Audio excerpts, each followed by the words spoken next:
ਅਪੈਂਡਿਸਾਈਟਿਸ ਤੱਕ ਦੇ ਪੇਸ਼ੈਂਟਸ ਨੂੰ ਹੋਮਿਓਪੈਥੀ ਦੇ ਵਿੱਚ ਵਿਦਆਊਟ ਆਪਰੇਸ਼ਨ ਵਿਦਆਊਟ ਸਰਜਰੀ ਠੀਕ ਕਰ ਲੈਂਦੇ ਆ। ਆਟੋ ਇਮਿਊਨ ਡਿਜ਼ੀਜ਼ਸ ਜਿਹੜੇ ਨੇ ਉਹਨਾਂ ਦਾ ਐਲੋਪੈਥੀ ਦੇ ਵਿੱਚ ਕੋਈ ਵੀ ਟ੍ਰੀਟਮੈਂਟ ਨਹੀਂ ਹੈਗਾ।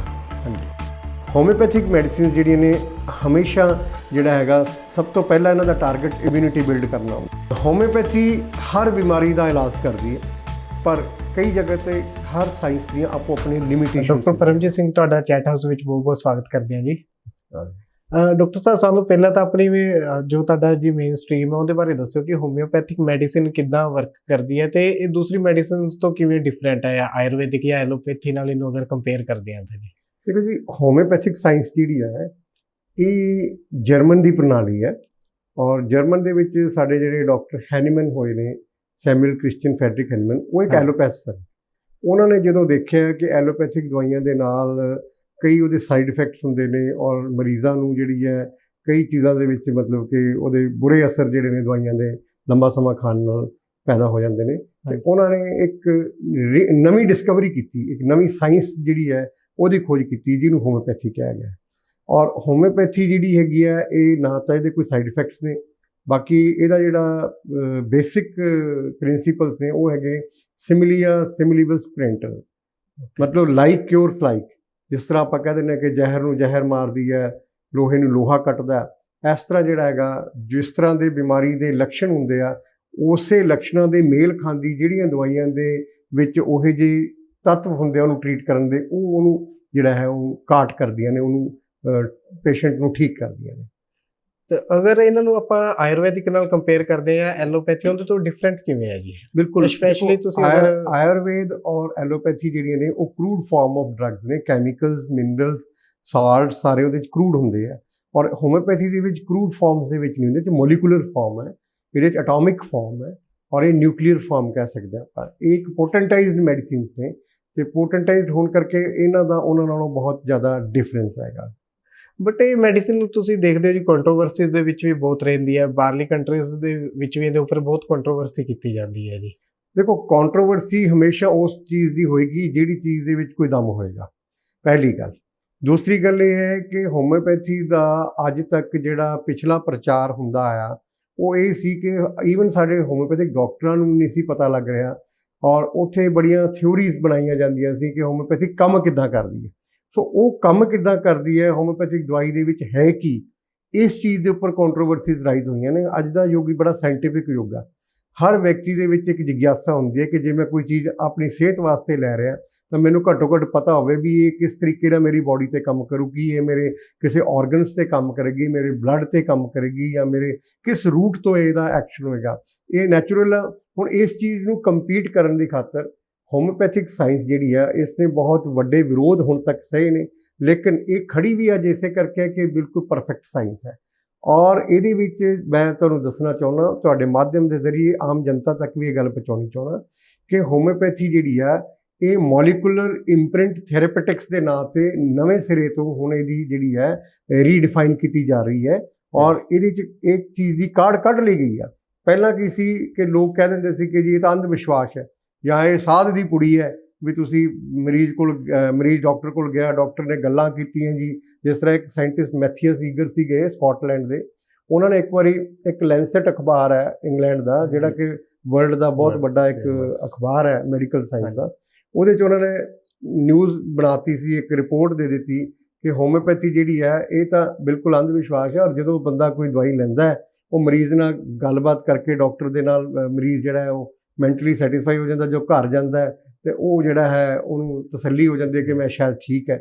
ਹੁਣ ਇੱਥੇ ਸਾਈਕੋਲੋਜੀ ਦੀ ਗੱਲ ਆਈ ਕਿ ਸਾਈਕੋਲੋਜੀਕਲੀ ਅਸੀਂ ਪੇਸ਼ੈਂਟ ਨੂੰ ਗੱਲਾਂ ਬਾਤਾਂ ਮਾਰ ਕੇ ਠੀਕ ਕਰਦੇ ਹਾਂ।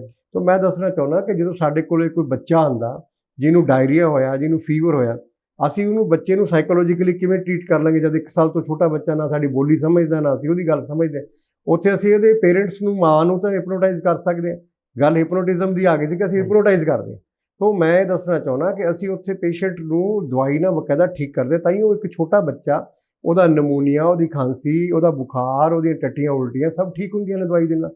ਇਵੇਂ ਜਿਵੇਂ ਅਸੀਂ ਜਾਨਵਰਾਂ ਦੇ ਵਿੱਚ ਵੀ ਹੋਮਿਓਪੈਥੀ ਨੂੰ ਹੁਣ ਟਰਾਇਲ ਦੇ ਉੱਤੇ ਪਾਇਆ ਹੈਗਾ, ਅਤੇ ਜਾਨਵਰਾਂ ਦੇ ਵਿੱਚ ਵੀ ਅਸੀਂ ਦੇਖਿਆ ਹੈਗਾ ਕਿ ਜਿਹੜੇ ਜਾਨਵਰ ਨੇ ਨਾ ਤਾਂ ਸਾਡੀ ਬੋਲੀ ਸਮਝਦੇ ਆ। ਹੁਣ ਜੇ ਕਿਸੇ ਮੱਝ ਦਾ ਭਰ ਪੈਂਦਾ ਹੈ, ਪ੍ਰੋਲੈਪਸ ਦੀ ਪ੍ਰੋਬਲਮ ਹੈ, ਉਹਨੂੰ ਅਸੀਂ ਹੋਮਿਓਪੈਥੀ ਦੀ ਸਿਪੀਆ ਨਾਮ ਦੀ ਦਵਾਈ ਜਾਂ ਰਸਟੋਕਸ ਨਾਮ ਦੀ ਦਵਾਈ ਦੀ 3 ਪੁੜੀਆਂ ਦੇ ਨਾਲ ਉਹਦਾ ਭਰ ਠੀਕ ਹੋ ਜਾਂਦਾ ਹੈ। ਤੇ ਉੱਥੇ ਸਾਈਕੋਲੋਜੀ ਜਾਂ ਅੰਧ ਵਿਸ਼ਵਾਸ ਜਾਂ ਹਾਈਪਨੋਟਿਜ਼ਮ ਕਿੱਥੇ ਗਿਆ? ਜਦ ਜਾਨਵਰ ਨੇ ਸਾਡੀ ਬੋਡੀ ਨਹੀਂ ਸਮਝਣੀ, ਗੰਢਾਂ ਹੋ ਜਾਂਦੀਆਂ ਨੇ ਥਣਾਂ ਦੇ ਵਿੱਚ, ਮੈਸਟਾਈਟਸ ਕਹਿ ਦਿੰਦੇ ਆਪਾਂ, ਸੋਜ ਆ ਜਾਂਦੀ ਹੈ, ਤੇ ਉੱਥੇ ਵੀ ਅਸੀਂ ਹੋਮਿਓਪੈਥੀ ਨਾਲ ਉਹਨੂੰ ਟਰੀਟ ਕਰਦੇ ਹਾਂ। ਸੋ ਇਹ ਜਿਹੜੇ ਅੰਧ ਵਿਸ਼ਵਾਸ ਨੇ ਉਹਨਾਂ ਨੂੰ ਦੂਰ ਕੀਤਾ ਗਿਆ ਹੈਗਾ। ਕੋਈ ਅੰਧ ਵਿਸ਼ਵਾਸ ਨਹੀਂ, ਹੋਮਿਓਪੈਥੀ ਇੱਕ ਸਾਇੰਟੀਫਿਕ ਟਰੀਟਮੈਂਟ ਹੈ ਜਿਹਦੀ ਕਿ ਅੱਜ ਇੰਡੀਆ ਦੇ ਵਿੱਚ, ਇੰਡੀਆ ਇੱਕ ਹੱਬ ਜਿਹੜੀ ਹੈ ਮੰਨੀ ਗਈ ਹੈ ਹੋਮਿਓਪੈਥੀ ਲਈ। ਔਰ ਆਯੂਸ਼ ਦਾ ਇੱਕ ਵੱਖਰਾ ਮੰਤਰਾਲਾ ਹੈ ਜਿੱਥੇ ਆਲਟਰਨੇਟਿਵ ਸਿਸਟਮ ਆਫ ਮੈਡੀਸਿਨ ਸਾਰੀਆਂ ਇਕੱਠੀਆਂ ਨੇ। ਆਯੂਸ਼ ਦਾ ਫੁੱਲ ਫਾਰਮ ਹੈਗਾ ਆਯੁਰਵੇਦਾ, ਯੋਗਾ, ਯੂਨਾਨੀ, ਸਿੱਧਾ ਐਂਡ ਹੋਮਿਓਪੈਥੀ। ਇਹਦੀ ਬਕਾਇਦਾ ਮਿਨਿਸਟਰੀ ਹੈ ਗਵਰਨਮੈਂਟ ਆਫ ਇੰਡੀਆ ਦੀ। ਔਰ ਇਹ ਜਿਹੜੀ ਹੋਮਿਓਪੈਥੀ ਆ ਇਹਨੂੰ ਵੱਖਰੇ ਤੌਰ ਤੇ ਬਕਾਇਦਾ ਇਹਦੀ ਆਟੋਨੋਮਸ ਬਾਡੀ, ਇਹਦੀ ਸੈਂਟਰਲ ਕਾਉਂਸਲ ਆਫ ਹੋਮਿਓਪੈਥੀ ਬਣੀ ਹੋਈ ਸੀ ਪਹਿਲਾਂ, ਹੁਣ ਨੈਸ਼ਨਲ ਕਮਿਸ਼ਨ ਆਫ ਹੋਮਿਓਪੈਥੀ ਬਣ ਗਿਆ ਹੈਗਾ। ਤੋਂ ਰੈਗੂਲੇਟ ਕੀਤੀ ਗਈ ਹੈ ਗਵਰਨਮੈਂਟ ਵੱਲੋਂ। ਤੋਂ ਇੰਡੀਆ ਦੇ ਵਿੱਚ ਇਹਨੂੰ ਪੂਰੀ ਮਾਨਤਾ ਮਿਲੀ ਹੋਈ ਹੈ ਹੋਮਿਓਪੈਥੀ ਨੂੰ। ਬਾਹਰਲੇ ਮੁਲਕਾਂ ਦੇ ਵਿੱਚ ਵੀ ਹੁਣੇ ਹੌਲੀ ਹੌਲੀ ਜਿਹੜੀ ਹੈ ਆਪਣੇ ਜਿਹੜੇ ਪਕੜ ਹੈ ਉਹ ਕਾਫੀ ਹੱਦ ਤੱਕ ਮਾਸਸ ਦੇ ਵਿੱਚ ਬਣਾਉਣ ਦੇ ਵਿੱਚ ਕਾਮਯਾਬ ਹੋਈ ਹੈ। ਬੇਸਿਕਲੀ ਹੋਮਿਓਪੈਥਿਕ ਦੇ ਵਿੱਚ ਕਿਹੜੀਆਂ ਡਿਸੀਜ਼ਸ ਟ੍ਰੀਟ ਕੀਤੀਆਂ ਜਾਂਦੀਆਂ ਜੀ? ਹੋਮਿਓਪੈਥੀ ਹਰ ਬਿਮਾਰੀ ਦਾ ਇਲਾਜ ਕਰਦੀ ਹੈ, ਪਰ ਕਈ ਜਗ੍ਹਾ ਤੇ ਹਰ ਸਾਇੰਸ ਦੀਆਂ ਆਪੋ ਆਪਣੀਆਂ ਲਿਮਿਟੇਸ਼ਨਸ ਹੁੰਦੀਆਂ ਨੇ। ਜਿਸ ਤਰ੍ਹਾਂ ਕਿ ਤੁਸੀਂ ਕਹਿ ਲਓ ਕਿ ਕੋਈ ਬਹੁਤ ਵੱਡੀ ਐਮਰਜੈਂਸੀ ਹੈ ਜਿੱਥੇ ਸਾਨੂੰ ਸਰਜਰੀ ਦੀ ਜ਼ਰੂਰਤ ਹੈ, ਉੱਥੇ ਅਸੀਂ ਹੋਮਿਓਪੈਥੀ ਦੇ ਵਿੱਚ ਬਕਾਇਦਾ ਪੇਸ਼ੈਂਟ ਨੂੰ ਐਡਵਾਈਜ਼ ਕਰਦੇ ਹਾਂ ਕਿ ਤੈਨੂੰ ਇੱਥੇ ਸਰਜਰੀ ਦੀ ਜ਼ਰੂਰਤ ਹੈ। ਪਰ ਹਾਂ, ਨਾਲ ਦੀ ਨਾਲ ਕਈ ਐਸੀਆਂ ਪ੍ਰੋਬਲਮਸ ਨੇ ਜਿਹੜੀਆਂ ਕਿ ਸਰਜਰੀ ਤੋਂ ਬਿਨਾਂ ਹੋਮਿਓਪੈਥੀ 'ਚ ਹੀ ਠੀਕ ਹੁੰਦੀਆਂ ਨੇ। ਜਿਵੇਂ ਕਿ ਫੋਰ ਐਗਜ਼ਾਮਪਲ ਈਵਨ ਅਸੀਂ ਅਪੈਂਡਿਸਾਈਟਸ ਤੱਕ ਦੇ ਪੇਸ਼ੈਂਟਸ ਨੂੰ ਹੋਮਿਓਪੈਥੀ ਦੇ ਵਿੱਚ ਵਿਦਾਊਟ ਆਪਰੇਸ਼ਨ, ਵਿਦਾਊਟ ਸਰਜਰੀ ਠੀਕ ਕਰ ਲੈਂਦੇ ਹਾਂ। ਔਰ ਜਿਹੜੀਆਂ ਟਿਊਮਰਸ ਨੇ, ਯੂਟਰਾਈਨ ਫਾਈਬਰਾਇਡਸ ਨੇ, ਓਵੇਰੀਅਨ ਸਿਸਟ ਨੇ, ਮੈਸਟਾਈਟਸ ਨੇ, ਇਹ ਸਾਰੀਆਂ ਜਿਹੜੀਆਂ ਮਤਲਬ ਕਿ ਕਹਿ ਸਕਦੇ ਹੋ ਤੁਸੀਂ ਪੈਥੋਲੋਜੀਕਲ ਚੇਂਜਸ ਆ ਜਾਂਦੀਆਂ ਨੇ ਜਿੱਥੇ ਐਡਵਾਂਸ ਪੈਥੋਲੋਜੀ ਦੇ ਵਿੱਚ ਸਾਨੂੰ, ਜਿਸ ਤਰ੍ਹਾਂ ਐਲੋਪੈਥ ਨੇ ਜਾਂ ਆਯੁਰਵੈਦਿਕ ਵਾਲੇ ਡਾਕਟਰਸ ਨੇ, ਉਹ ਵੀ ਐਡਵਾਂਸ ਪੈਥੋਲੋਜੀ ਦੇ ਵਿੱਚ ਸਰਜਰੀ ਐਡਵਾਈਜ਼ ਕਰਦੇ ਨੇ। ਸਰਜਰੀ ਇੱਕ ਵੱਖਰੀ ਬ੍ਰਾਂਚ ਹੈ। ਸਰਜਰੀ ਦੇ ਉੱਪਰ ਬੇਸ਼ੱਕ ਅੱਜ ਕਬਜ਼ਾ ਐਲੋਪੈਥੀ ਨੇ ਕੀਤਾ ਹੋਇਆ, ਪਰ ਉਹ ਇੱਕ ਵੱਖਰੀ ਬ੍ਰਾਂਚ ਹੈ। ਸੋ ਹੋਮਿਓਪੈਥੀ ਜਿਹੜੀ ਆ ਉਹਦੀਆਂ ਵੀ ਕੁਝ ਲਿਮਿਟੇਸ਼ਨਸ ਨੇ। ਐਲੋਪੈਥੀ, ਆਯੁਰਵੇਦਾ ਸਭ ਦੀਆਂ ਆਪੋ ਆਪਣੀਆਂ ਲਿਮਿਟੇਸ਼ਨਸ ਨੇ। ਜਿੱਥੇ ਗੁਣ ਨੇ ਉੱਥੇ ਥੋੜ੍ਹਾ ਜਿਹਾ ਕਹਿ ਸਕਦੇ ਹਾਂ ਵੀ ਉੱਥੇ ਕੁਝ ਸਾਡੇ 'ਚ ਕਮੀਆਂ ਵੀ ਨੇ। ਉਹ ਉੱਥੇ ਜਾ ਕੇ ਸਾਨੂੰ ਸਰਜਨਸ ਨਾਈਫ ਜਿਹੜਾ ਹੈਗਾ ਉਹਦੀ ਲੋੜ ਵੀ ਪੈਂਦੀ ਆ। ਕਈ ਜਗ੍ਹਾ 'ਤੇ ਸਾਡੀ ਦਵਾਈ ਮੰਨੀ ਗਈ ਹੈ ਕਿ it avoid surgeons knife also. ਉੱਥੇ ਅਸੀਂ ਵਿਦਾਊਟ ਸਰਜਰੀ ਪੇਸ਼ੈਂਟ ਨੂੰ ਠੀਕ ਵੀ ਕਰ ਪਾਉਂਦੇ ਹਾਂ। ਸੋ ਇਹ ਹੈ। ਜੋ ਆਟੋਇਮਿਊਨ ਡਿਸੀਜ਼ਸ ਹੁੰਦੀਆਂ ਜੀ, ਉਹਨਾਂ ਨੂੰ ਕਿੰਨੇ % ਤੱਕ ਇਹ ਕਿਉਰ ਕਰ ਪਾਉਂਦੀ ਹੈ? ਦੇਖੋ, ਆਟੋਇਮਿਊਨ ਡਿਜ਼ੀਜ਼ਸ ਜਿਹੜੇ ਨੇ ਉਹਨਾਂ ਦਾ ਐਲੋਪੈਥੀ ਦੇ ਵਿੱਚ ਕੋਈ ਵੀ ਟ੍ਰੀਟਮੈਂਟ ਨਹੀਂ ਹੈਗਾ। ਹਾਂਜੀ। ਅਤੇ ਇਮਿਊਨਿਟੀ ਜਦੋਂ ਲੋ ਹੋ ਜਾਂਦੀ ਹੈ ਉਸ ਟਾਈਮ 'ਤੇ ਇਹ ਪ੍ਰੋਬਲਮਸ ਜਿਹੜੀਆਂ ਨੇ ਐਗਜ਼ੈਗਰੇਟ ਹੋ ਜਾਂਦੀਆਂ ਨੇ। ਹੋਮਿਓਪੈਥਿਕ ਮੈਡੀਸਿਨਸ ਜਿਹੜੀਆਂ ਨੇ ਹਮੇਸ਼ਾ ਜਿਹੜਾ ਹੈਗਾ ਸਭ ਤੋਂ ਪਹਿਲਾਂ ਇਹਨਾਂ ਦਾ ਟਾਰਗੇਟ ਇਮਿਊਨਿਟੀ ਬਿਲਡ ਕਰਨਾ ਹੁੰਦਾ। ਮੈਂ ਦੇਸੀ ਜਿਹੇ ਲਫ਼ਜ਼ਾਂ ਦੇ ਵਿੱਚ ਦੱਸਣਾ ਚਾਹੁੰਦਾ ਕਿ ਸਾਡੇ ਸਰੀਰ ਦੇ ਅੰਦਰ ਇੱਕ ਰੱਬ ਨੇ ਡਾਕਟਰ ਬਿਠਾਇਆ ਹੋਇਆ, ਔਰ ਉਹ ਡਾਕਟਰ ਜਿਹੜਾ ਜਦੋਂ ਵੀ ਕਿਤੇ ਕੋਈ ਬਾਹਰੋਂ ਬਿਮਾਰੀ ਅਟੈਕ ਕਰਦੀ ਹੈ ਤਾਂ ਸਾਡੀ ਬਾਡੀ ਉਸ ਦੇ ਨਾਲ ਲੜਦੀ ਹੈ ਬਿਮਾਰੀ ਦੇ ਨਾਲ। ਔਰ ਬਾਡੀ ਲੜ ਕੇ ਸਾਡਾ ਜਿਹੜਾ ਅੰਦਰ ਬਿਠਾਇਆ ਡਾਕਟਰ ਹੈ ਉਹ ਲੜਦਾ ਹੈ ਬਿਮਾਰੀ ਦੇ ਨਾਲ, ਔਰ ਉਸ ਬਿਮਾਰੀ ਤੋਂ ਅਸੀਂ ਖਹਿੜਾ ਛੁਡਾ ਲੈਂਦੇ ਹਾਂ, ਨਿਜਾਤ ਮਿਲ ਜਾਂਦੀ ਹੈ ਸਾਨੂੰ। ਲੇਕਿਨ ਜਦੋਂ ਕਿਤੇ ਸਾਡਾ ਅੰਦਰਲਾ ਡਾਕਟਰ, ਜਿਹਨੂੰ ਇਮਿਊਨਿਟੀ ਕਹਿੰਦੇ ਹਾਂ ਅਸੀਂ, ਉਹ ਵੀਕ ਹੋ ਜਾਵੇ ਤਾਂ ਸਾਡੇ 'ਤੇ ਉਹ ਬਿਮਾਰੀ ਭਾਰੂ ਪੈ ਜਾਂਦੀ ਹੈ। ਸੋ ਹੋਮਿਓਪੈਥਿਕ ਦਵਾਈਆਂ ਦੇ ਨਾਲ ਸਾਡੀ ਜਿਹੜੀ ਇਮਿਊਨਿਟੀ ਆ ਉਹ ਵੀ ਬਿਲਡ ਹੁੰਦੀ ਹੈ, ਔਰ ਉਹ ਬਿਮਾਰੀ ਦੇ ਨਾਲ ਲੜਨ ਦੇ ਵਿੱਚ ਸક્ષਮ ਹੋ ਜਾਂਦੀ ਹੈ। ਪਰ ਜਿਹੜਾ ਅਸੀਂ ਸਾਇੰਟੀਫਿਕ ਤਰੀਕੇ ਨਾਲ ਜੇ ਗੱਲ ਕਰੀਏ ਤਾਂ ਹੋਮਿਓਪੈਥੀ ਜਿਹੜੀ ਹੈ ਇਹ ਮੋਲੀਕੂਲਰ ਥਿਊਰੀ ਦੇ ਉੱਪਰ ਬੇਸਡ, ਇੱਕ ਇੰਪ੍ਰਿੰਟ ਥਿਊਰੀ ਦੇ ਉੱਪਰ ਬੇਸਡ ਇੱਕ ਸਾਇੰਟੀਫਿਕ ਸਿਸਟਮ ਆਫ ਮੈਡੀਸਿਨ ਆ। ਜਦੋਂ ਵੀ ਕੋਈ ਐਵੋਗੈਡਰੋ ਲਾਅ ਦੇ ਅਨੁਸਾਰ, ਐਵੋਗੈਡਰੋ ਡਿਲੂਸ਼ਨ ਕਹਿ ਸਕਦੇ ਅਸੀਂ, ਸਾਡੀ ਪੋਟੈਂਸੀਆਂ ਹੁੰਦੀਆਂ ਨੇ, ਔਰ 30 ਪੋਟੈਂਸੀ ਤੋਂ ਉੱਪਰ ਕੋਈ ਵੀ ਸਾਡੀ ਜਿਹੜੀ ਮੈਡੀਸਿਨ ਹੈ ਉਹ ਜਦੋਂ ਅਲਕੋਹਲ ਦੇ ਵਿੱਚ ਡਿਲਿਊਟ ਹੋ ਕੇ ਪੋਟੈਂਟਾਈਜ਼ ਹੋ ਜਾਂਦੀ ਹੈ ਤਾਂ ਉਹਦੇ ਵਿੱਚ ਉਸ ਜਿਹੜਾ ਜਿਹਨੂੰ ਅਸੀਂ ਕਹਿ ਸਕਦੇ ਪੇਰੈਂਟਲ ਉਹਦਾ ਤੱਤ ਹੈ ਉਹ ਉਹਦੇ ਵਿੱਚ ਨਹੀਂ ਰਹਿੰਦਾ। ਉਹਦੇ ਵਿੱਚ ਮੋਲੀਕੂਲਰ ਜਿਹੜਾ ਹੈ ਮੋਲੀਕੂਲਸ ਨਹੀਂ ਰਹਿੰਦੇ, ਸਿਰਫ ਮੋਲੀਕੂਲਰ ਇੰਪ੍ਰਿੰਟ ਰਹਿ ਜਾਂਦੇ ਆ। ਉਹ ਜਿਹੜੇ ਇੰਪ੍ਰਿੰਟਸ ਨੇ ਉਹਨਾਂ ਦੀ ਬਾਈਂਡਿੰਗ ਹੁੰਦੀ ਆ ਪੈਥੋਜਨਸ ਦੇ ਨਾਲ, ਮਤਲਬ ਕਹਿ ਸਕਦੇ ਬਿਮਾਰੀ ਦੇ ਨਾਲ ਉਹ ਲੜਦੇ ਆ, ਔਰ ਬਿਮਾਰੀ ਦੇ ਨਾਲ ਲੜ ਕੇ ਉਹਨੂੰ ਟਾਰਗੇਟ ਨੂੰ ਹਿੱਟ ਕਰਕੇ ਉਹ ਇਲਾਜ ਕਰਦੇ ਆ ਔਰ ਉਹ ਠੀਕ ਹੋ ਜਾਂਦਾ ਹੈ। ਇਹਦੇ ਉੱਪਰ ਅਗਰ ਇੱਕ ਪੇਸ਼ੈਂਟ ਰੈਗੂਲਰ ਮੈਡੀਸਿਨ ਖਾਂਦਾ ਹੈ 6 ਮਹੀਨੇ ਸਾਲ, ਤਾਂ ਬੋਡੀ ਦੇ ਉੱਪਰ ਕਿਤੇ ਨਾ ਕਿਤੇ ਡਿਪੈਂਡੈਂਸੀ ਤਾਂ ਨਹੀਂ ਕ੍ਰੀਏਟ ਹੁੰਦੀ ਮੈਡੀਸਿਨ ਦੇ ਉੱਪਰ? ਬਿਲਕੁਲ ਨਹੀਂ, ਇੱਦਾਂ ਦੀ ਕੋਈ ਗੱਲ ਨਹੀਂ ਹੈ। ਜਿਹੜੀ ਹੋਮਿਓਪੈਥੀ ਦੇ ਅਸੀਂ ਮੋਲੀਕੂਲਰ ਇੰਪ੍ਰਿੰਟ ਥਿਊਰੀ ਦੀ ਗੱਲ ਕਰ ਰਹੇ ਹਾਂ, ਉਹਦੇ ਅਨੁਕੂਲ ਜਦੋਂ ਵੀ ਕਿਤੇ ਅਗਰ ਬਾਡੀ ਦੇ ਅੰਦਰ ਜ਼ਿਆਦਾ ਮੋਲੀਕੂਲ ਦੇ ਚਲੇ ਵੀ ਜਾਣ ਤਾਂ ਉਹਨਾਂ ਦੀ ਜਿਹੜੀ ਮਿਆਦ ਹੁੰਦੀ ਆ ਉਹ ਆਟੋਮੈਟਿਕਲੀ ਖਤਮ ਹੋ ਜਾਂਦੀ ਹੈ। ਇਵੇਂ ਜਿਵੇਂ ਅਗਰ ਹੋਮਿਓਪੈਥੀ ਮੈਡੀਸਿਨ ਕੋਈ ਐਗਰੇਵੇਸ਼ਨ ਕਰ ਵੀ ਦੇਵੇ, ਕਈ ਵਾਰ ਸਾਡੇ ਕੋਲ ਮਰੀਜ਼ ਆ ਜਾਂਦੇ ਕਹਿੰਦੇ ਜੀ ਮੇਰੀ ਬਿਮਾਰੀ ਵੱਧ ਗਈ। ਉੱਥੇ ਜਦੋਂ ਅਸੀਂ ਉਹਨਾਂ ਨੂੰ ਦੱਸਦੇ ਹਾਂ ਕਿ ਇਹ ਬਿਮਾਰੀ ਵਧੀ ਨਹੀਂ ਹੈ, ਦਵਾਈ ਜਿਹੜੀ ਹੈ ਉਹਦੀ ਚੋਣ ਸਹੀ ਹੋਈ ਹੈ, ਤਾਂ ਹੀ ਉਹ ਤੁਹਾਨੂੰ ਮਹਿਸੂਸ ਹੋ ਰਹੀ ਹੈ, ਉਹਨੇ ਸਿੰਪਟਮਸ ਵਧਾਏ ਆ, ਔਰ ਉਹਨੇ ਜਦੋਂ ਅਸੀਂ ਦਵਾਈ ਨੂੰ ਬੰਦ ਕਰਦੇ ਹਾਂ ਤਾਂ ਆਟੋਮੈਟਿਕਲੀ ਉਹ ਜਿਹੜੇ ਸਿੰਪਟਮਸ ਨੇ ਵੈਨਿਸ਼ ਹੋ ਜਾਂਦੇ ਆ। ਔਰ ਹੋਮਿਓਪੈਥੀ ਬੜੀ ਸੇਫ ਹੈ, ਇਹਦਾ ਕੋਈ ਸਾਈਡ ਇਫੈਕਟ ਨਹੀਂ ਹੈਗਾ। ਇੱਕ ਇਹ ਵੀ ਮੰਨਿਆ ਜਾਂਦਾ, ਬਹੁਤ ਕੰਟਰੋਵਰਸੀ ਰਹਿੰਦੀ ਹੈ ਕਿ ਕਿਤੇ ਮੈਡੀਸਿਨ ਦੇ ਵਿੱਚ ਸਟੀਰੋਇਡਸ ਯੂਜ਼ ਹੁੰਦੇ ਆ ਜੀ। ਬਿਲਕੁਲ ਤੁਹਾਡੀ ਗੱਲ ਦਰੁਸਤ ਹੈ, ਬੜਾ ਵਾਜਿਬ ਸਵਾਲ ਹੈ ਤੁਹਾਡਾ। ਸਟੀਰੋਇਡਸ ਦੀ ਗੱਲ ਜਿਹੜੀ ਹੈਗੀ ਹੈ, ਸਟੀਰੋਇਡਸ ਤਕਰੀਬਨ ਉਹ ਡਾਕਟਰ ਯੂਜ਼ ਕਰਦੇ ਨੇ ਜਿਹੜੇ ਆਪਣੇ ਆਪ ਦੇ ਵਿੱਚ ਜਿਨ੍ਹਾਂ ਨੂੰ ਵਿਸ਼ਵਾਸ ਨਹੀਂ ਹੈਗਾ, ਜਾਂ ਜਿਹੜੇ ਹੋਮਿਓਪੈਥੀ ਕਰਦੇ ਨਹੀਂ ਹੈਗੇ, ਉਹਨਾਂ ਨੂੰ ਨੌਲੇਜ ਨਹੀਂ ਹੈਗੀ। ਫਿਰ ਉਹ ਹੱਥ 'ਤੇ ਸਰੋਂ ਜਮਾਉਣ ਲਈ ਮਰੀਜ਼ ਨੂੰ, ਆਏ ਹੋਏ ਪੇਸ਼ੈਂਟ ਨੂੰ ਵੀ ਇਹ ਸਾਡਾ ਮਰੀਜ਼ ਖਾਲੀ ਨਾ ਜਾਵੇ, ਸਾਡੇ ਕੋਲੋਂ ਠੀਕ ਹੋ ਕੇ ਹੀ ਜਾਵੇ, ਤਾਂ ਉਹ ਇਹੋ ਜਿਹੀ ਮਾਲ ਪ੍ਰੈਕਟਿਸ ਕਰਦੇ ਨੇ ਜਿਹੜੀ ਕਿ ਬਿਲਕੁਲ ਗੈਰ ਕਾਨੂੰਨੀ ਹੈ ਔਰ ਬੈਂਡ ਹੈ, ਔਰ ਇਹ ਸਜ਼ਾਯੋਗ ਜੁਰਮ ਹੈ ਬਕਾਇਦਾ। ਡਾਕਟਰ ਸਾਹਿਬ, ਅਗਰ ਇੱਕ ਪੇਸ਼ੈਂਟ ਨੂੰ ਮੰਨ ਲਓ ਜੀ ਇੱਕ ਤੋਂ ਜ਼ਿਆਦਾ ਪ੍ਰੋਬਲਮਸ ਹੁੰਦੀ ਹੈ, ਐਲੋਪੈਥੀ ਦੇ ਵਿੱਚ ਉਹਨੂੰ ਕਾਫੀ ਜ਼ਿਆਦਾ ਬਲਕਸ 'ਚ ਮੈਡੀਸਿਨ ਦਿੱਤੀ ਜਾਂਦੀ ਹੈ ਹਰ ਪ੍ਰੋਬਲਮ ਦੀ ਅਲੱਗ ਤੋਂ। ਹੋਮਿਓਪੈਥਿਕ 'ਚ ਵੀ ਅਗਰ ਕੋਈ ਪੇਸ਼ੈਂਟ ਤੁਹਾਡੇ ਕੋਲ ਇੱਦਾਂ ਦਾ ਆਉਂਦਾ ਜਿਹਨੂੰ ਇੱਕ ਤੋਂ ਜ਼ਿਆਦਾ ਬਿਮਾਰੀਆਂ ਜੀ, ਕੋਈ ਡਿਸੀਜ਼ਸ ਲੱਗੀਆਂ ਹੋਈਆਂ, ਤਾਂ ਉਹਦੀ ਜੋ ਤੁਸੀਂ ਮੈਡੀਸਿਨ ਦਿੰਦੇ ਹੋ ਜੀ, ਇੱਕ ਮੈਡੀਸਿਨ ਹੀ ਤਿਆਰ ਕਰਕੇ ਉਹਨੂੰ ਦਿੰਦੇ ਹੋ ਹਰ ਪ੍ਰੋਬਲਮ ਲਈ, ਜਾਂ ਅਲੱਗ-ਅਲੱਗ ਮੈਡੀਸਿਨਸ ਇਹ ਹੁੰਦੀ ਹੈ? ਇਹ ਤੁਹਾਡਾ ਬਹੁਤ ਵਧੀਆ ਸਵਾਲ ਹੈ। ਸਾਡੇ ਦੋ ਤਰ੍ਹਾਂ ਦੀ ਦਵਾਈ ਦੀ ਚੋਣ ਹੁੰਦੀ ਹੈ। ਹਾਂਜੀ। ਇੱਕ ਅਸੀਂ ਕਹਿ ਸਕਦੇ ਹਾਂ ਵੀ ਕੰਸਟੀਟਿਊਸ਼ਨਲ ਰੈਮਡੀਜ਼।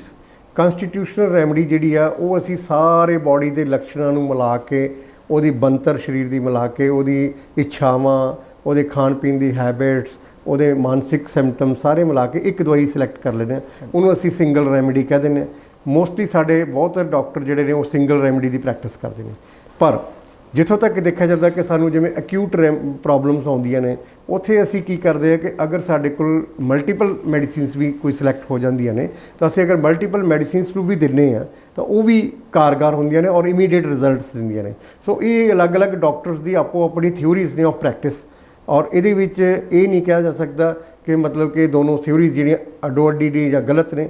ਲੇਕਿਨ ਹੋਮਿਓਪੈਥੀ ਜਿਹੜੀ ਆ basically it's a based on symptomatology. Symptoms ਦੇ ਅਨੁਕੂਲ ਹੀ ਦਵਾਈ ਦੀ ਚੋਣ ਹੋਣੀ ਹੈ, ਚਾਹੇ ਉਹ ਦੋ ਦਵਾਈਆਂ ਦੀ ਕਰ ਲਈਏ, ਚਾਹੇ ਅਸੀਂ ਨੋਸੋਡ ਦੇ ਕੇ, ਜਿਵੇਂ ਹੁਣ ਇੱਕ ਦਵਾਈ ਦਿੱਤੀ ਹੈ ਪੇਸ਼ੈਂਟ ਨੂੰ, ਉਹਨੂੰ ਨਾਲ ਕੈਟਾਲਿਸਟ ਤੌਰ 'ਤੇ ਵਿੱਚ ਦੀ ਹੋਰ ਦਵਾਈ ਦੀ ਵੀ ਲੋੜ ਪੈਂਦੀ। ਜਦੋਂ ਐਕਸ਼ਨ ਘਟ ਜਾਂਦਾ ਤਾਂ ਫਿਰ ਅਸੀਂ ਉਹਨੂੰ ਨੋਸੋਡ ਦਿੰਦੇ ਹਾਂ, ਅਤੇ ਉੱਥੇ ਸਾਰਕੋਡਸ ਵੀ ਦਿੰਦੇ ਹੈਗੇ ਆ।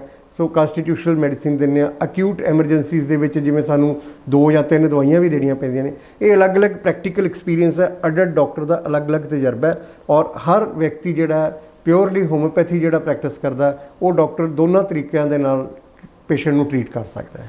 ਡਾਕਟਰ ਸਾਹਿਬ, ਇੱਕ ਜਿਵੇਂ ਐਲੋਪੈਥੀ ਦੇ ਵਿੱਚ ਜੀ ਹਰ ਡਿਸੀਜ਼ ਦੇ, ਹਰ ਬੋਡੀ ਪਾਰਟ ਦੇ ਅਲੱਗ ਤੋਂ ਡਾਕਟਰ ਹੁੰਦੇ ਆ। ਹੋਮਿਓਪੈਥਿਕ ਦੇ ਵਿੱਚ ਅਗਰ ਕਿਸੇ ਨੇ ਕੋਈ ਸਪੈਸ਼ਲਿਸਟ ਇੱਦਾਂ ਹੁੰਦਾ, ਜਾਂ ਇੱਕ ਡਾਕਟਰ ਤੋਂ ਸਾਰੇ ਬੋਡੀ ਪਾਰਟਸ ਦੀ ਮੈਡੀਸਿਨ? ਮੈਂ ਇੱਥੇ ਦੱਸਣਾ ਚਾਹੁੰਦਾ ਕਿ ਜਦ ਸਾਡਾ ਸਰੀਰ ਇੱਕ ਹੈ, ਹਾਂਜੀ, ਤਾਂ ਸਾਡੇ ਡਾਕਟਰ ਅਲੱਗ-ਅਲੱਗ ਕਿਉਂ ਆ? ਇਹ ਵੱਖਰੀ ਗੱਲ ਹੈ ਕਿ ਐਲੋਪੈਥੀ ਦੇ ਵਿੱਚ ਸਰੀਰ ਜਾਂ ਵਿਅਕਤੀ ਦਾ ਇਲਾਜ ਨਹੀਂ ਹੁੰਦਾ, ਅੰਗਾਂ ਦਾ ਇਲਾਜ ਹੁੰਦਾ। ਹੁਣ ਸਾਡੇ ਤੁਹਾਨੂੰ ਕੋਈ ਵੀ ਪ੍ਰੋਬਲਮ ਆ ਜਾਂਦੀ ਹੈ, ਤੁਸੀਂ ਡਾਕਟਰ ਕੋਲ ਜਾਂਦੇ ਹੋ, ਪਹਿਲਾਂ ਮੈਡੀਸਿਨ ਵਾਲੇ ਕੋਲ ਜਾਓਗੇ, ਉਹ ਦੇਖਦਾ ਕਿ ਇਹ ਤੁਹਾਡੇ ਜੋੜਾਂ ਦੀ ਦਰਦ ਹੈ, ਉਹ ਆਰਥੋਪੈਡਿਸ਼ੀਅਨ ਕੋਲ ਭੇਜ ਦਿੰਦਾ। ਫਿਰ ਉਹ ਦੇਖਦਾ ਤੁਹਾਨੂੰ ਹਾਰਟ ਦੀ ਪ੍ਰੋਬਲਮ ਆ, ਕਾਰਡੀਓਲੋਜਿਸਟ ਕੋਲ ਭੇਜ ਦਿੰਦਾ। ਹੋਮਿਓਪੈਥੀ ਦੇ ਵਿੱਚ ਇਸ ਤਰੀਕੇ ਨਾਲ ਨਹੀਂ ਹੈਗਾ। ਹੋਮਿਓਪੈਥੀ ਦੇ ਵਿੱਚ ਅਸੀਂ ਸਾਰੇ ਵਿਅਕਤੀ ਨੂੰ ਇੱਕ ਯੂਨਿਟ ਤੌਰ 'ਤੇ ਮੰਨਦੇ ਹਾਂ। ਹੋਲਿਸਟਿਕ ਅਪਰੋਚ ਕਹਿ ਸਕਦੇ ਹੋ ਤੁਸੀਂ ਇਹਨੂੰ, ਕਿ ਇੱਕ ਵਿਅਕਤੀ ਜਿਹੜਾ ਹੈਗਾ ਉਹ ਪੂਰਨ ਰੂਪ ਦੇ ਵਿੱਚ ਆਪਣੇ ਆਪ ਦੇ ਵਿੱਚ ਇੱਕ ਪੂਰਾ ਯੂਨਿਟ ਹੈ। ਅਗਰ ਉਹਦਾ ਕੋਈ ਮਾਨਸਿਕ ਪ੍ਰੋਬਲਮ ਉਹਨੂੰ ਆਈ ਹੈ ਤਾਂ ਉਹਦੇ ਨਾਲ ਪੈਥੋਲੋਜੀਕਲ ਪ੍ਰੋਬਲਮ ਉਹਨੂੰ ਨਾਲ ਉਹਦਾ ਕੋਈ ਲਿੰਕ ਹੈ, ਕਨੈਕਸ਼ਨ ਹੈ, ਜੁੜਿਆ ਹੋਇਆ।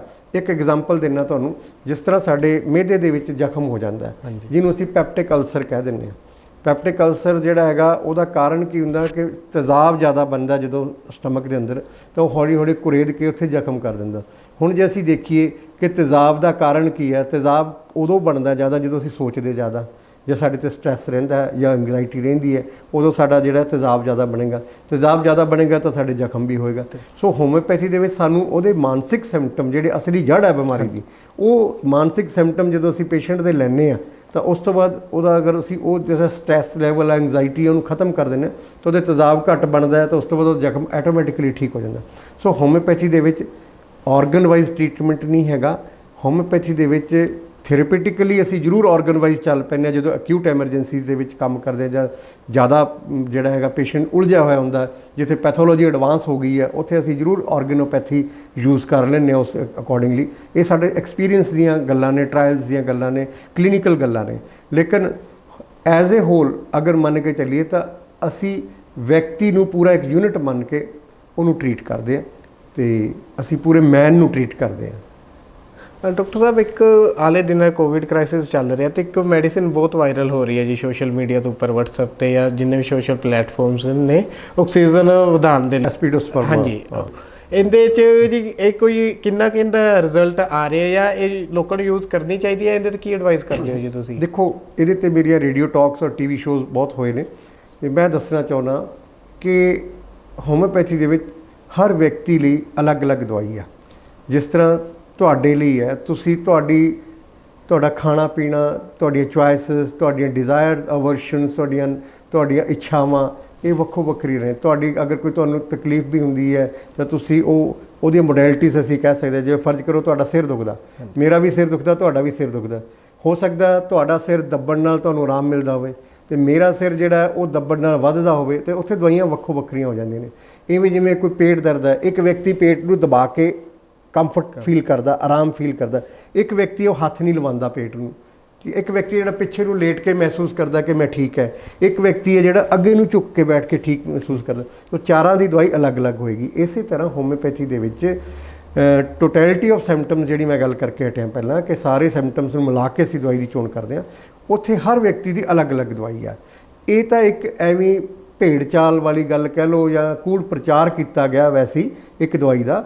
ਤੇ ਇਹ ਐਸਪੀਡੋਸਪਰਮਾ ਜਿਹੜਾ ਖਾਸ ਕਰਕੇ ਮਦਰ ਟਿੰਚਰ ਹੈ, ਮਦਰ ਟਿੰਚਰ ਜਿਹੜਾ ਹੁੰਦਾ ਇਹ ਕਰੂਡ ਫਾਰਮ ਹੁੰਦੀ ਹੈ। ਜਿਸ ਤਰ੍ਹਾਂ ਅਸੀਂ ਅਸਥਮਾ ਦੇ ਵਿੱਚ ਪੰਪ ਲੈਂਦੇ ਹਾਂ, ਐਲੋਪੈਥੀ ਦੇ ਵਿੱਚ ਸਟੀਰੋਇਡਲ ਪੰਪਸ ਲੈਂਦੇ ਹਾਂ, ਉਹ ਸਾਡੇ ਫੇਫੜਿਆਂ ਨੂੰ ਖੋਲ੍ਹ ਦਿੰਦਾ। ਜਿਵੇਂ ਡਾਇਰੀਫਾਈਲਿਨ ਹੋ ਗਈ ਜਾਂ ਬ੍ਰੋਂਕੋਡਾਇਲੇਟਰਸ, ਇਹਨੂੰ ਅਸੀਂ ਬ੍ਰੋਂਕੋਡਾਇਲੇਟਰ ਤੌਰ 'ਤੇ ਯੂਜ਼ ਕਰਦੇ ਹਾਂ ਹੋਮਿਓਪੈਥੀ ਦੇ ਵਿੱਚ ਐਸਪੀਡੋਸਪਰਮਾ ਨੂੰ। ਜਿੱਥੇ ਬਲਗਮ ਜੰਮੀ ਹੋਵੇ, ਅੰਦਰ ਫੇਫੜੇ ਖੋਲ੍ਹਣੇ ਹੋਣ, ਉਸ ਟਾਈਮ ਇਹ ਆਕਸੀਜਨ ਕੈਰੀਅਰ ਨਹੀਂ ਹੈ। ਇੱਥੇ ਲੋਕਾਂ ਨੇ ਇਹਦਾ ਪ੍ਰਚਾਰ ਗਲਤ ਕੀਤਾ। ਕੁਝ ਫਾਰਮੇਸੀਆਂ ਦਾ ਵੀ ਮੈਂ ਕਹਿਣਾ ਕਿ ਇਹਦੇ ਪਿੱਛੇ ਇੱਕ ਬੜਾ ਵੱਡਾ ਹੱਥ ਸੀਗਾ ਇਹਨੂੰ ਪ੍ਰਮੋਟ ਕਰਨ ਦੇ ਵਿੱਚ, ਔਰ ਅਸੀਂ ਇਹਦੇ 'ਤੇ ਬੜੀ ਸਰਕਾਰ ਵੱਲੋਂ ਵੀ ਔਰ ਇਹਦਾ ਪ੍ਰਚਾਰ ਕੀਤਾ, ਦੱਸਿਆ ਹੈ ਲੋਕਾਂ ਨੂੰ ਕਿ ਇਹ ਬਿਲਕੁਲ ਇਹਦੇ ਪਿੱਛੇ ਭੱਜਣ ਦੀ ਲੋੜ ਨਹੀਂ। ਪਹਿਲਾਂ ਲੋਕ ਜਿਹੜੇ ਸੀ ਸਿਲੰਡਰ ਪਿੱਛੇ ਭੱਜੇ ਸੀ ਬਿਕੋਜ਼ ਪੈਨਿਕ ਹੈ। ਹੁਣ ਕੋਵਿਡ ਦਾ ਇੱਕ ਬਹੁਤ ਵੱਡਾ ਮਹਾਮਾਰੀ ਹੈ ਕੋਵਿਡ ਜਿਹੜੀ ਹੈ, ਔਰ ਲੋਕਾਂ ਦੇ ਵਿੱਚ ਇੱਕ ਬਹੁਤ ਵੱਡਾ ਪੈਨਿਕ ਕ੍ਰੀਏਟ ਕੀਤਾ ਗਿਆ ਹੈਗਾ। ਪਹਿਲਾਂ ਸਿਲੰਡਰਾਂ ਦਾ ਪੈਨਿਕ ਸੀਗਾ, ਫਿਰ ਵੈਂਟੀਲੇਟਰਸ ਦਾ ਪੈਨਿਕ ਵੀ ਸੀਗਾ। ਇਸੇ ਤਰ੍ਹਾਂ ਲੋਕਾਂ ਨੇ ਸਿਲੰਡਰ ਕਬਜ਼ੇ 'ਚ ਕਰ ਲਏ, ਹੋਲਡਿੰਗ ਕਰ ਲਈ, ਉਹਨਾਂ ਦੀ ਘਾਟ ਪੈ ਗਈ। ਇਵੇਂ ਜਿਵੇਂ ਐਸਪੀਡੋਸਪਰਮਾ ਮਦਰ ਟਿੰਚਰ ਸਾਡਾ ਜਦੋਂ ਪ੍ਰਚਾਰ ਕਿਸੇ ਨੇ ਕਰਤਾ, ਉਹਦੀ ਵੀ ਹੋਲਡਿੰਗ ਹੋ ਗਈ, ਬੜਾ ਬਲੈਕ 'ਚ ਵਿਕ ਰਹੀ ਸੀ ਦਵਾਈ। ਜਦ ਕਿ ਇਹ ਜਿਹੜੀ ਦਵਾਈ ਹੈ ਇਹ ਸਾਊਥ ਅਮਰੀਕਾ ਅਤੇ ਉੱਧਰਲੇ ਏਰੀਏ ਦੇ ਵਿੱਚ ਇੱਕ ਗ੍ਰਾਸ ਤੋਂ ਬਣਦੀ ਹੈ। ਔਰ ਇੰਡੀਆ ਦੇ ਵਿੱਚ ਮੈਂ ਹੈਰਾਨ ਸੀ ਮੋਹਾਲੀ ਦੇ ਵਿੱਚ ਦੇਖ ਕੇ ਕਿ ਜਿਹੜੀ ਐਸਪੀਡੋਸਪਰਮਾ ਅਸੀਂ ਆਮ ਦੇਖਦੇ ਸੀ ਕਿ ਦੁਕਾਨਾਂ 'ਤੇ ਆਰਾਮ ਨਾਲ ਮਿਲ ਜਾਂਦੀ ਸੀ, ਉਹ ਮਿਲਣੋਂ ਹੀ ਹਟ ਗਈ। ਲੋੜਵੰਦ ਮਰੀਜ਼ਾਂ ਨੂੰ ਦਵਾਈ ਨਹੀਂ ਸੀ ਮਿਲਦੀ। ਪਰ ਬਾਅਦ ਵਿੱਚ ਕੁਝ ਫਾਰਮੇਸੀਆਂ ਨੇ ਹਫ਼ਤੇ ਦੇ ਅੰਦਰ ਅੰਦਰ ਹੀ ਇਹ ਦਵਾਈ ਸੈਂਕੜੇ ਕੀ ਹਜ਼ਾਰਾਂ ਕੀ ਲੱਖਾਂ ਦੇ ਵਿੱਚ ਸ਼ੀਸ਼ੀਆਂ ਲਿਆ ਕੇ ਵੇਚਦੀਆਂ। ਹੁਣ ਇਹਨਾਂ ਨੂੰ ਕੋਈ ਪੁੱਛੇ, ਇਹ ਦਵਾਈ ਅਮਰੀਕਾ ਤੋਂ ਇਹਦਾ ਪੌਦਾ ਆਉਂਦਾ, ਫਿਰ ਉਹਨੂੰ ਅਸੀਂ ਅਲਕੋਹਲ ਦੇ ਵਿੱਚ ਡੁਬੋ ਕੇ ਰੱਖਦੇ ਹਾਂ, ਫਿਰ ਇਹਦਾ ਜੂਸ ਕੱਢਦੇ ਹਾਂ, ਫਿਰ ਉਹਨੂੰ ਮੈਸੀਰੇਟ ਕਰਕੇ ਪਰਕੋਲੇਟ ਕਰਕੇ ਉਹਦਾ ਮਦਰ ਟਿੰਚਰ ਤਿਆਰ ਹੁੰਦਾ। ਇਹ ਰਾਤੋਂ ਰਾਤ ਇਹਨਾਂ ਕੋਲ ਕਿਹੜੇ ਮਦਰ ਟਿੰਚਰ ਤਿਆਰ ਹੋ ਗਏ? ਇਹ ਬੜੀ ਇਹਦੇ ਪਿੱਛੇ ਬੜਾ ਸਕੈਮ ਹੈ। ਸੋ ਮੈਂ ਤੁਹਾਡੇ ਮਾਧਿਅਮ 'ਤੇ ਲੋਕਾਂ ਨੂੰ ਅਪੀਲ ਕਰਦਾ ਕਿ ਐਸਪੀਡੋਸਪਰਮਾ ਹਰ ਵਿਅਕਤੀ ਦੀ ਦਵਾਈ ਨਹੀਂ ਹੈਗੀ। ਇਹਨੂੰ ਲੈ ਕੇ ਘਰਾਂ 'ਚ ਜਮ੍ਹਾਂ ਨਾ ਕਰੋ, ਇਹਦੇ ਪਿੱਛੇ ਨਾ ਭੱਜੋ। ਤੁਸੀਂ ਕੁਆਲੀਫਾਈਡ ਹੋਮਿਓਪੈਥਿਕ ਡਾਕਟਰ ਦੀ ਰਾਏ ਲਓ। ਜਿਹੜਾ ਤੁਹਾਡਾ ਫਿਜ਼ੀਸ਼ੀਅਨ ਹੈਗਾ ਨਜ਼ਦੀਕ ਤੁਹਾਡੇ ਕੋਲ ਬੈਠਾ, ਕੁਆਲੀਫਾਈਡ ਡਾਕਟਰ ਹੋਮਿਓਪੈਥੀ ਦਾ, ਉਹ ਤੁਹਾਨੂੰ ਰਾਏ ਦੇਗਾ। ਇਹਦੇ ਲਈ ਬਹੁਤ ਦਵਾਈਆਂ ਨੇ। ਅਗਰ ਤੁਹਾਨੂੰ ਆਕਸੀਜਨ ਦੀ ਕਮੀ ਵੀ ਹੋ ਜਾਂਦੀ ਹੈ ਤੇ ਉਹਦੇ ਵਾਸਤੇ ਵੀ ਹੋਮਿਓਪੈਥੀ ਬੜੀ ਸਪੋਰਟਿਵ ਟਰੀਟਮੈਂਟ ਹੈ। ਔਰ ਇਹਦੀ ਤੁਸੀਂ ਬਹੁਤ ਵਧੀਆ ਵਧੀਆ ਦਵਾਈਆਂ, ਸਾਡੇ ਕਾਰਬੋਵੈਜ ਹੈ, ਲੈਕਸਸ ਹੈਗੀ ਆ, ਫਾਸਫੋਰਸ ਹੈਗੀ ਆ, ਲਾਈਕੋਪੋਡੀਅਮ ਹੈ, ਆਰਸੈਨਿਕ ਐਲਬਮ। ਤਾਂ ਗਵਰਨਮੈਂਟ ਨੇ ਐਡਵਾਈਜ਼ਰੀ ਵੀ ਦਿੱਤੀ ਹੈ ਇਹਦੇ 'ਤੇ, ਸੈਂਟਰਲ ਗਵਰਨਮੈਂਟ ਨੇ, ਕਿ ਕੋਵਿਡ ਤੋਂ ਬਚਾਅ ਵਾਸਤੇ ਤੁਸੀਂ ਇਹਨੂੰ ਯੂਜ਼ ਕਰ ਸਕਦੇ ਹੋ ਹਫ਼ਤੇ ਬਾਅਦ। ਅਤੇ ਔਰ ਉਹਨੇ ਬਹੁਤ ਵਧੀਆ ਰਿਜ਼ਲਟ ਵੀ ਦਿੱਤੇ ਨੇ। ਸੋ ਇਸ ਤਰ੍ਹਾਂ ਹੈ ਕਿ ਜਦੋਂ ਆਪਾਂ ਕੋਈ ਵੀ ਜਿਹੜੇ WhatsApp ਵਾਲੇ ਡਾਕਟਰ ਨੇ ਉਹਨਾਂ ਤੋਂ ਸਾਨੂੰ ਸੁਚੇਤ ਰਹਿਣ ਦੀ ਲੋੜ ਆ, ਉਹਨਾਂ ਤੋਂ ਬਚ ਕੇ ਰਹੋ। ਅਤੇ ਇਹ ਜਿਹੜੀ ਭੇਡ ਚਾਲ ਹੈ ਕਿ ਇੱਕ ਦਵਾਈ ਦਾ ਪ੍ਰਚਾਰ ਕਿਸੇ ਡਾਕਟਰ ਨੇ ਕਰਤਾ, ਆਈ ਥਿੰਕ ਜਿਹਨੇ ਪ੍ਰਚਾਰ ਕੀਤਾ ਉਹ ਸ਼ਾਇਦ ਡਾਕਟਰ ਵੀ ਨਹੀਂ ਸੀਗਾ। ਸੋ ਇਹ ਬਹੁਤ ਵੱਡੀ ਜਿਹੜੀ ਹੈਗੀ ਹੈ ਇਹਦੇ 'ਚ, ਮਤਲਬ ਮੈਂ ਕਹਿ ਸਕਦਾ ਇੱਕ ਵੱਡਾ ਸਕੈਮ ਹੀ ਸੀਗਾ ਇਹ ਕੰਪਨੀ ਦਾ। Okay, so basically without doctor consultation ਮਤਲਬ ਕੋਈ ਵੀ ਮੈਡੀਸਿਨ ਨਹੀਂ ਲੈਣੀ ਚਾਹੀਦੀ ਜੀ? ਨਹੀਂ ਲੈਣੀ ਚਾਹੀਦੀ, ਬਿਲਕੁਲ। ਨੀਮ ਹਕੀਮ ਖਤਰਾ ਜਾਣ ਵਾਲੀ ਗੱਲ ਹੋ ਜਾਂਦੀ ਹੈ। ਸੋ ਕੋਵਿਡ ਦੇ ਟਾਈਮ ਦੇ ਵਿੱਚ ਤਾਂ ਖਾਸ ਕਰਕੇ ਅਤੇ ਸਾਨੂੰ ਮਤਲਬ ਬਹੁਤ ਜ਼ਿਆਦਾ ਇਹਤਿਆਤ ਵਰਤਣ ਦੀ ਲੋੜ ਹੈ। ਥੈਂਕ ਯੂ ਡਾਕਟਰ ਸਾਹਿਬ, ਤੁਸੀਂ ਟਾਈਮ ਕੱਢਿਆ ਅਤੇ ਸਾਡੇ ਕੋਲ ਆਏ। ਬਹੁਤ ਬਹੁਤ ਧੰਨਵਾਦ। Thank you.